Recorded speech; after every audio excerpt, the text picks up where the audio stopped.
سب سے پہلے انسان حضرت آدم علیہ السلام تھے۔ انسان کی نسل حضرت آدم علیہ السلام سے چلی اور تمام انسان حضرت آدم علیہ السلام کی اولاد ہیں۔ اللہ تعالیٰ نے حضرت آدم علیہ السلام کو پیدا کرنے کے لیے ارادہ ظاہر کیا اور فرشتوں سے کہا، میں زمین پر اپنا خلیفہ بنانے والا ہوں۔ اس پر فرشتوں نے اعتراض کیا اور کہا، کیا آپ زمین پر انسان کو پیدا کرنے والے ہیں؟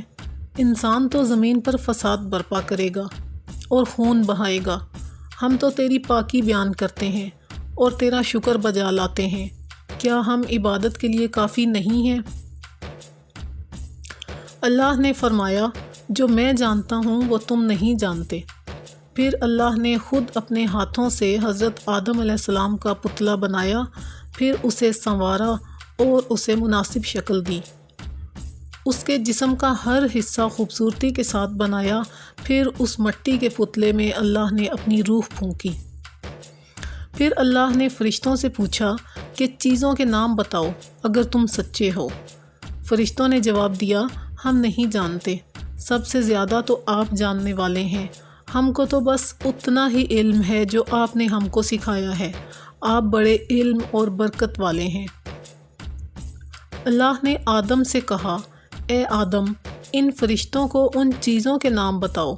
اللہ نے آدم کو تمام چیزوں کے نام بتا دیے تو آدم کے علم میں تمام باتیں آ گئیں۔ آدم نے ان چیزوں کے نام بتا دیے تو اللہ نے فرشتوں سے کہا، کیا میں تم سے نہ کہتا تھا کہ میں آسمانوں اور زمینوں کے اندر کی سب پوشیدہ باتوں کو جانتا ہوں، اور جو کچھ تم ظاہر کرتے ہو اور چھپاتے ہو سب کا علم رکھتا ہوں۔ اللہ تعالیٰ نے فرشتوں سے کہا کہ آدم کو سجدہ کرو۔ تمام فرشتوں نے آدم کو سجدہ کیا، لیکن ابلیس نے سجدہ کرنے سے انکار کر دیا، وہ غرور کرنے والوں میں سے تھا۔ تجھے کس چیز نے سجدہ کرنے سے روکا جب میں نے تجھے حکم دیا تھا؟ اللہ نے پوچھا۔ ابلیس نے کہا کہ آپ نے انسان کو مٹی سے بنایا اور مجھے آگ سے پیدا کیا۔ جب ابلیس نے سجدہ کرنے سے انکار کیا تو اللہ نے فرمایا، تو آسمان سے اتر، تو نے تکبر کیا اور تو ذلیل و خوار ہوا۔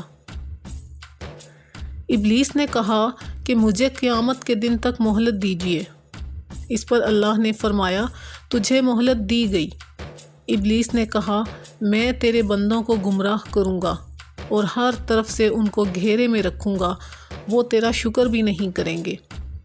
اللہ تعالیٰ نے حضرت آدم علیہ السلام کو حکم دیا کہ اے آدم، تم اور تمہاری بیوی بہشت میں رہو اور جو کچھ کھانا ہے فراغت سے کھاؤ، اور ایک خاص درخت کی طرف اشارہ کرتے ہوئے کہا کہ اس درخت کی طرف نہ جانا اور ورنہ ظالم قرار دے دیے جاؤ گے۔ چنانچہ آدم علیہ السلام اور حضرت بی بی حوا آرام سے رہنے لگے تو شیطان نے دونوں کے دلوں میں وسوسہ ڈالا کہ تمہارے رب نے تم دونوں کو اس درخت کے قریب جانے سے اس لیے منع فرمایا کہ کہیں ایسا نہ ہو کہ تم ہمیشہ ہمیشہ کے لیے زندہ رہنے لگو۔ میں تمہارا خیر خواہ ہوں اور تم دونوں کی بھلائی چاہتا ہوں۔ شیطان کے فریب میں آ کر حضرت آدم اور حوا نے درخت کا پھل چکھا تو دونوں بہشتی لباس سے محروم ہو گئے۔ ان کے جسم سے بہشت کا لباس اتر گیا، دونوں اپنے اوپر جنت کے پتے جوڑ جوڑ کر رکھنے لگے۔ ان کے رب نے ان کو پکارا اور کہا، کیا میں نے تم دونوں کو اس درخت کے قریب جانے سے منع نہیں کیا تھا اور یہ نہ کہا تھا کہ شیطان تمہارا دشمن ہے؟ حضرت آدم اور حوا دونوں سے غلطی ہوئی، انہوں نے اللہ کا حکم نہیں مانا۔ اس غلطی پر دونوں کو سخت ندامت ہوئی۔ آدم نے اللہ سے معافی طلب کی اور دعا کی، اے میرے رب، ہم نے اپنے نفس پر ظلم کیا، اگر آپ ہم پر رحم نہ کریں اور ہماری مغفرت نہ کریں تو ہم نقصان اٹھانے والوں میں سے ہوں گے۔ آدم اور حوا کو زمین پر اتار دیا اور کہا کہ تم ایک دوسرے کے دشمن رہو گے اور ایک خاص وقت تک تم دونوں کو زمین پر رہنا ہے۔ میری طرف سے کوئی ہدایت آئے تو جو شخص اس ہدایت کو مانے گا نہ انہیں کسی بات کا اندیشہ ہوگا نہ کوئی غم۔ جو میری نصیحت سے منہ موڑے گا اس کے لیے دنیا میں زندگی تنگ ہوگی اور قیامت کے روز اس کو اندھا اٹھائیں گے۔